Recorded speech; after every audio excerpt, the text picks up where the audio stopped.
चीन की नीयत की वजह से विवादों में रहा है पूर्वोत्तर भारत का सीमावर्ती इलाका। चीन भारत के किसी हिस्से पर अपना हक जताना नई बात नहीं है, लेकिन 1950 से पहले इस तरह की कोशिशें नहीं हुई थी। जानिए ऐसा क्या बदला इतिहास में कि चीन का रुख भी बदल गया। लद्दाख की गलवान घाटी में बीते महीने हुई हिंसक झड़प की वजह से भले ही भारत चीन सीमा विवाद सुर्खियों में रहा हो, देश के पूर्वी और पूर्वोत्तर इलाकों में बीते कोई 7 दशकों से इस मुद्दे पर अनबन रही है। चीन सिक्किम के भारत में विलय को अवैध करार देते हुए 2003 तक उस पर दावा करता रहा है। पूर्वोत्तर राज्य अरुणाचल प्रदेश को तो वह अब भी दक्षिणी तिब्बत का हिस्सा मानता है। तिब्बत से लगी सिक्किम के नाथुला सीमा पर अक्सर छोटे मोटे विवाद होते रहे हैं। दरअसल भारत की सीमा चीन नहीं बल्कि तिब्बत से सटी है। इन तमाम विवादों की शुरुआत 1950 में तिब्बत पर चीन के कब्जे के बाद ही शुरू हुई। 1959 में तिब्बती धर्मगुरु दलाई लामा के अरुणाचल सीमा होकर पैदल ही भारत पहुंचने के बाद सीमा को लेकर कटुता और बढ़ी। अब ताज़ा मामले में भूटान के साथ सीमा विवाद छेड़ना अरुणाचल के बाद भारत पर दबाव बनाने की चीनी रणनीति का ही हिस्सा है। ऐसे हुई चीन के साथ विवादों की शुरुआत। दरअसल चीन के साथ 1950 तक कोई विवाद था ही नहीं। इसकी वजह यह है कि पूर्व में भारत की सीमा चीन से लगी ही नहीं है। उस समय सिक्किम के नाथुला से तिब्बत होकर दक्षिणी पश्चिम चीन तक पहुंचने वाले 543 किलोमीटर लंबे इस मार्ग को सिल्क रूट कहा जाता था। यह सड़क 1900 साल से ही ज़्यादा समय तक इन तीनों क्षेत्रों की अर्थव्यवस्था की जीवन रेखा रही।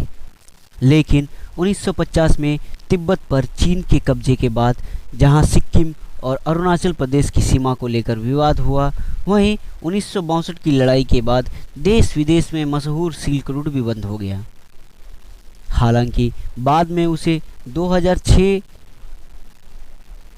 से दोबारा जरूर खोला गया, लेकिन वह अक्सर बंद ही रहता है। इस समय भी उसे बंद कर दिया गया है। कुछ साल पहले उसी सड़क से मानसरोवर यात्रा की भी शुरुआत हुई थी।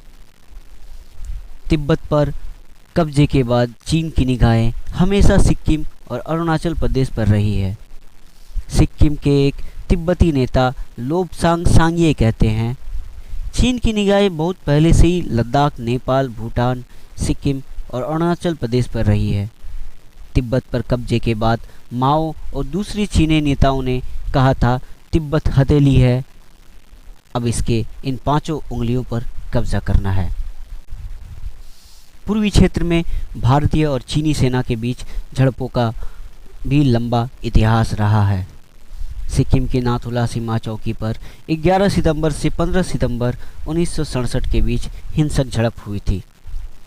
उसके बाद उसी साल अक्टूबर में चोला में भी हमले हुए। 20 अक्टूबर 1975 को अरुणाचल के तुलुंग ला में चीनी सैनिकों के हमले में 4 भारतीय जवान शहीद हो गए थे। उसके बाद इस मई में भी चीनी सीमा पर हुई झड़प में 10 जवान घायल हो गए थे। चीन ने फिर किया विवादित क्षेत्र पर दावा। भूटान के साथ ताज़ा सीमा विवाद की शुरुआत बीते उस महीने हुई थी जब चीन ने global environment facility council GFC की बैठक में भूटान के पूर्वी इलाके में स्थित साक्टेंग वन्यजीव अभयारण्य परियोजना के लिए धन के आवंटन पर यह कहकर आपत्ति जताई थी कि वह विवादित क्षेत्र है। तब भूटान ने इसका कड़ा विरोध किया था। उसके बाद एक बार फिर चीन ने उस विवादित क्षेत्र पर अपना दावा किया है। भारत के लिए चिंता की बात यह है कि भूटान के पूर्वी क्षेत्र में ट्रासी गांग जिले में 650 वर्ग किलोमीटर इलाके में फैली उस वन्यजीव अभयारण्य की सीमा अरुणाचल प्रदेश से सटी है। चीन ने अरुणाचल को 2014 में अपने नक्शे में दिखाया था। राजनीतिक विश्लेषकों का कहना है कि चीन का मकसद अरुणाचल के मुद्दे पर भारत पर दबाव बढ़ाना है। इसकी वजह यह है कि पूर्वी क्षेत्र में भूटान के साथ उसकी कभी कोई सीमा विवाद था ही नहीं।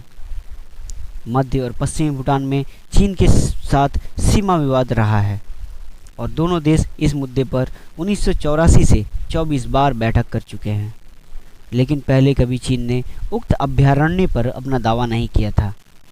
डोकलाम विवाद के बाद यह बैठक नहीं हुई है। भूटान के साथ चीन के राजनीतिक संबंध नहीं है, इसके लिए भी चीनी नेतृत्व और मीडिया का एक हिस्सा भारत को ही जिम्मेदार ठहराता है। डोकलाम के जरिए भारत पर दबाव। अंतर्राष्ट्रीय संबंधों के विशेषज्ञ प्रोफेसर जीवन लामा कहते हैं, भूटान के साथ विवाद खड़ा करने की टाइमिंग से चीन की मंशा पर सवाल उठाना स्वाभाविक है। गलवान घाटी में हमले की वजह से पूरी दुनिया में उसकी फजीहत हो रही है। इसके अलावा कोविड-19 के मुद्दे पर भी उसे चौतरफा आलोचना झेलनी पड़ रही है। इसलिए उसने इन मुद्दों से ध्यान भटकाने और भारत पर दबाव बढ़ाने के लिए इस विवाद को हवा दी है। भूटान के अंग्रेजी अखबार भूटानीज के संपादक तेनजिंग लामसांग कहते हैं, चीन ने पहले कभी पूर्वी भूटान में सीमा विवाद का मुद्दा नहीं उठाया था। इससे साफ है कि वहाँ कभी कोई विवाद था ही नहीं। वैसे चीन इससे पहले 2017 में डोकलाम विवाद के जरिए भारत पर दबाव बढ़ाने का प्रयास कर चुका है। जेएनयू में centre for Chinese and south Asian studies की डॉक्टर गीता कुच्चर का कहना है, ताज़ा विवाद भारत और चीन के बीच बड़े पैमाने पर जारी भौगोलिक राजनीतिक खेल का हिस्सा है। चीन लंबे अरसे से इलाके में अपना प्रभुत्व बढ़ाने का प्रयास कर रहा है।